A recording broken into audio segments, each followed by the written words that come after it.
Nobody likes getting burned on a car deal, but for owners of certain 2024 and 2025 models, that sting is real. Their cars have tanked in value faster than anyone expected, some losing tens of thousands of dollars in just 12 months. Resale value matters unless you've got cash to burn, because while every car depreciates, some drop like a rock off a cliff. Today, we're counting down the 10 cars that lost the most value in 2025, using fresh data from CarEdge and iSeeCars. Buckle up, because this list goes from bad to worse. Number 1, 2024 Hyundai Tucson. The Tucson looked like a hit when it launched. Sharp styling, high-tech cabin, and tons of trims, but the resale market didn't agree. Buyers who paid around $38,000 last year are now seeing resale values closer to $26,200. That's a 31% drop in only 12 months. So what happened? Simple economics. Hyundai produced too many. Oversupply flooded dealer lots, and used car prices sank fast. Add in aggressive discounts on new models, and buyers had no reason to shop used. The Tucson isn't a bad SUV, it's just another example of how supply and demand can wreck resale value overnight. Number 2,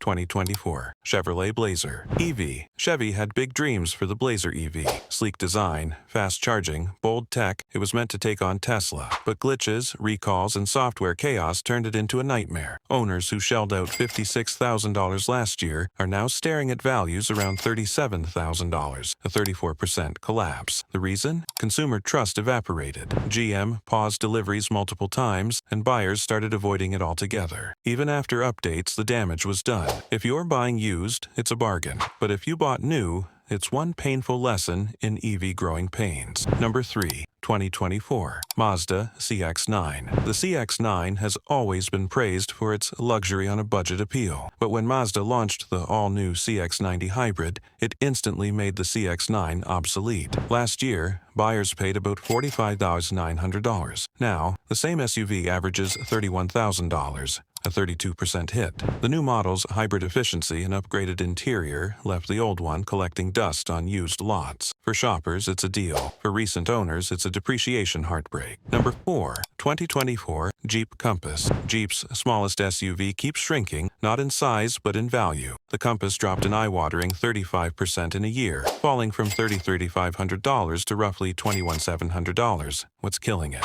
Reputation. Reliability issues, dated tech, and poor interior quality have haunted the Compass for years. With newer rivals like the Toyota Corolla Cross and Honda HR-V stealing attention, used buyers aren't interested. Unless Jeep can rebuild trust, the Compass will remain a resale disaster. Number 5, 2024 Volkswagen Atlas. The Atlas looks great on paper. Big, comfortable, family-friendly, but it's also one of the fastest depreciating SUVs in its class. Owners paid an average of $52,000, yet a year later it's worth about $33,100, a 36% nosedive. The reasons stack up: below-average reliability, clunky infotainment, and the arrival of a refreshed 2025 model with better materials and features. Plus, VW sold tons to fleets, and when those flood the used market, prices crumble. Number 6, 2024 Ford Mustang Mach-E. The Mach-E came out swinging as Ford's EV star, but heavy price cuts and unpredictable EV demand turned it into a resale casualty. In 2024, most buyers paid close to $60,000. Fast forward 1 year,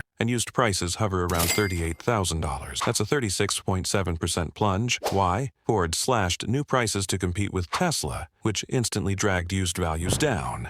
Add to that charging anxiety, software hiccups, and inconsistent range performance, and resale confidence tanked. Great to drive, brutal to own. Number 7, 2024 Honda Passport. Honda usually dominates resale charts, but not this time. The 2024 Passport lost around 37% of its value, sliding from $44,000 to about $27,800. The problem? It got stuck between segments. The newly redesigned Pilot overshadowed it, offering more tech, better space, and smoother powertrains. Meanwhile, the Passport's fuel economy lagged behind newer crossovers. It's still rugged and reliable, but resale numbers prove that buyers just moved on. Number 8, 2024 Nissan Ariya. Nissan needed a comeback, and the Ariya looked promising. Sleek, quiet, and high-tech. But reality hit hard. Average transaction price, $52,000. Current value, $30,000. That's a 42% crash in a single year. Weak charging speeds, limited dealer support, and slow sales left Nissan offering deep discounts. When brand new Arias started selling close to used prices, resale collapsed. Even loyal Nissan fans are questioning the brand's EV direction.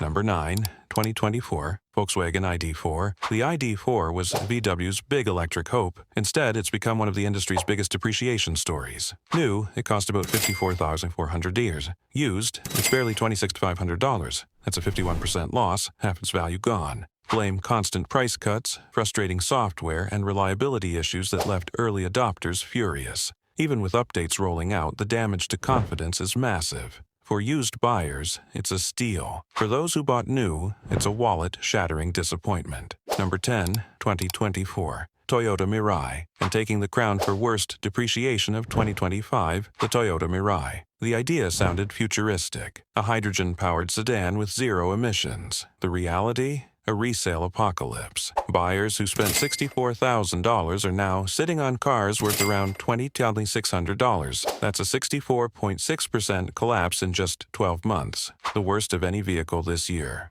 Why? The hydrogen fueling network barely exists. Outside California, owning one is almost impossible. Even in California, stations are closing. Hydrogen prices have skyrocketed, and shortages are common. Once the initial incentives dried up, resale values fell off a cliff. The Mirai might represent innovation, but financially it's a disaster. Every car loses value over time, that's normal. But losing 30 to 60% in just a year, that's brutal. Most of these models were victims of timing, oversupply, or failed expectations. Whether it's the EV hype train slowing down or outdated designs getting replaced, the market always corrects itself. If there's one lesson here, it's this: brand loyalty doesn't guarantee financial safety. Even trusted names like Toyota, Ford, and Honda aren't immune to depreciation shock. So, which one surprised you the most? Would you still consider buying one now that prices have crashed? Let me know in the comments. I read everyone. And if you found this breakdown useful, hit that like button, subscribe, and turn on notifications so you don't miss the next video. Thanks for watching. And remember, the best deal isn't always the newest car.